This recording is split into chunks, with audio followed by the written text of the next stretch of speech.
Friends, good evening. வரதட்சணை மிகவும் மோசமான வார்த்தை. அதுவும் இந்த வரதட்சணை அப்படிங்கிற வார்த்தை பிரயோகம் பெண் வீட்டாரிடமிருந்து மாப்பிள்ளை வீட்டார் வாங்குகிற அந்த ஒரு விஷயத்தை தான் வரதட்சணைன்னு நம்ம சொல்கிறோம்.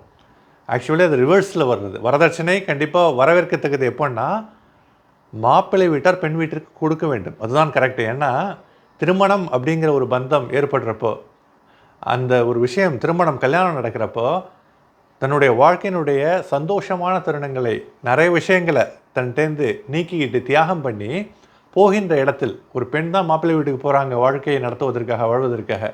அப்போ தன்கிட்ட உள்ள எல்லா பிடித்த விஷயங்களையும், பெரும்பாலான பிடித்த விஷயங்களை துறந்து விட்டு இன்னொரு வீட்டுக்கு போய் தகவம் வச்சுக்கிட்டு அடாப்ட் ஆகி புதிய ஒரு முகங்கள் எல்லாமே புதுசு போகிறப்போ எல்லாமே ஒரு பகீர்னு இருக்கும். ஃபஸ்ட் டைம் நமக்கு ஸ்கூல் போகிறப்போ, ஃபஸ்ட் டைம் ஏதாவது ஒரு விஷயத்துக்கு போகிறப்போ, இன்டர்வியூக்கு போகிறப்போ எப்படி நமக்கு படபடன்னு இருக்குது, இதயம் இப்படி துடிக்குது இல்லைங்களா? பால்பிட்டேஷன் ரொம்ப அதிகமாக இருக்கும்.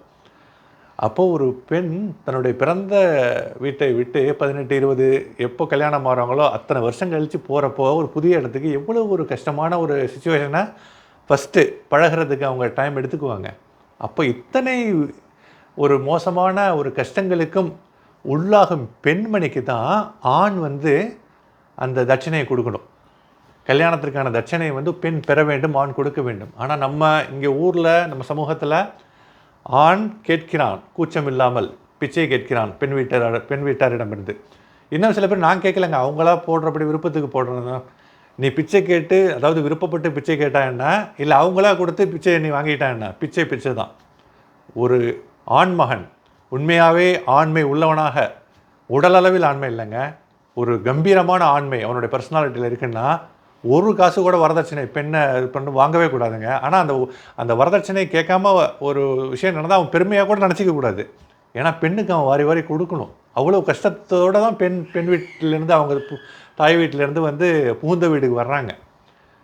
இத்தகைய வரதட்சணை தாங்க நிறைய பேருடைய வாழ்க்கையில் சூனியமாக ஆக்கிடுது. ஆக்சுவலாக அப்படியே கொலாப்ஸ் பண்ணிடுது. இப்போது ரித்தன்யா இந்த செய்தி ஏகப்பட்ட வீடியோஸ் பார்த்து மனசு ரொம்ப வேதனையாக இருக்குது. அவங்களுக்கு வாய்ஸ் மெசேஜ்லாம் கேட்குறப்போ மனசு ரொம்ப உருக்கமாக இருக்குது.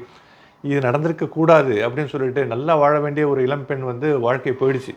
வரதட்சணை இதை பார்த்துட்டு இருக்கிற நீங்கள் ஒருவரும் நீங்கள் கல்யாணம் ஆகலை இளைஞராக இருந்தீங்கன்னா ஒரு சபதம் எடுத்துங்க, ரெசல்யூஷன் எடுத்துங்க.